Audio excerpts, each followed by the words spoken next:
Les protocoles de routage utilisés aujourd'hui sont RIP version 2, RIP NG, NG pour Next Generation, OSPF version 2, OSPF version 3, EIGRP, BGP, MP, BGP ou multiprotocole BGP.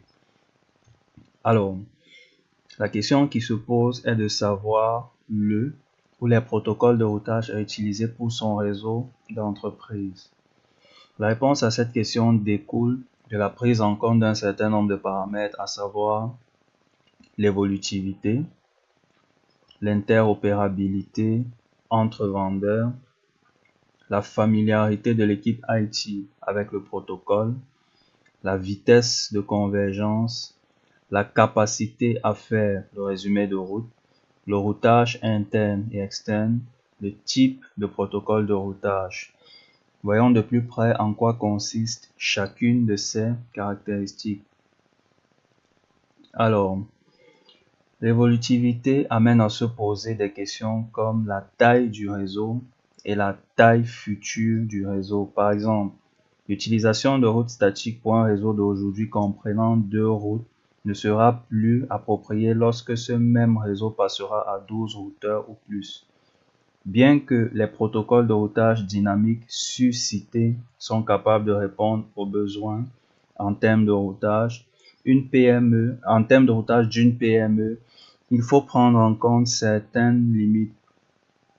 Par exemple, RIP sous toutes ses versions a un nombre maxi de sauts fixé à 15 routeurs. L'interopérabilité amène à se poser la question suivante. Allons-nous utiliser uniquement des routeurs Cisco dans notre réseau ou alors y aura-t-il des Cisco et d'autres marques?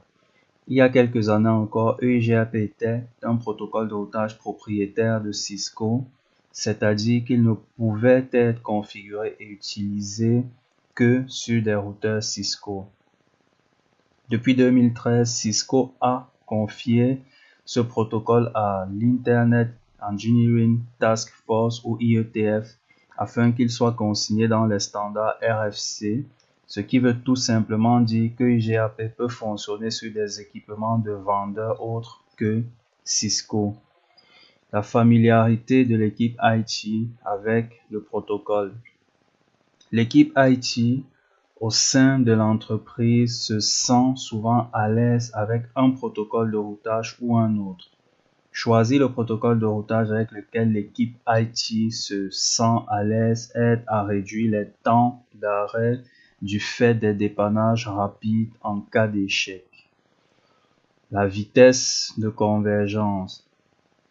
L'un des avantages des protocoles de routage dynamique comparé au routage statique est la capacité à trouver rapidement et de façon dynamique un chemin alternatif en cas d'échec du chemin principal.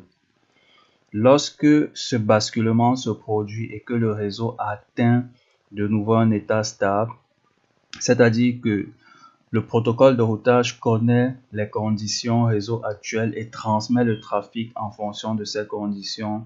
On dit que le réseau a convergé ou est convergent. La durée de basculement est appelée temps de convergence. Certains protocoles de routage ont un temps de convergence plus accru que d'autres. RIP et BGP par exemple peuvent prendre quelques minutes pour converger en fonction de la topologie du réseau. OSPF et EIGRP par contre convergent en l'espace de quelques secondes.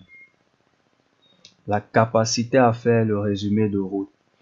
Les réseaux de grandes entreprises possèdent des tables de routage avec plusieurs routes. Plus il y a de routes, plus le processeur est sollicité pour des calculs de meilleurs chemins vers une destination. Fort heureusement, beaucoup de protocoles de routage font du résumé de routage. Le résumé de route permet de transformer plusieurs routes en une seule entrée, d'où le mot résumé.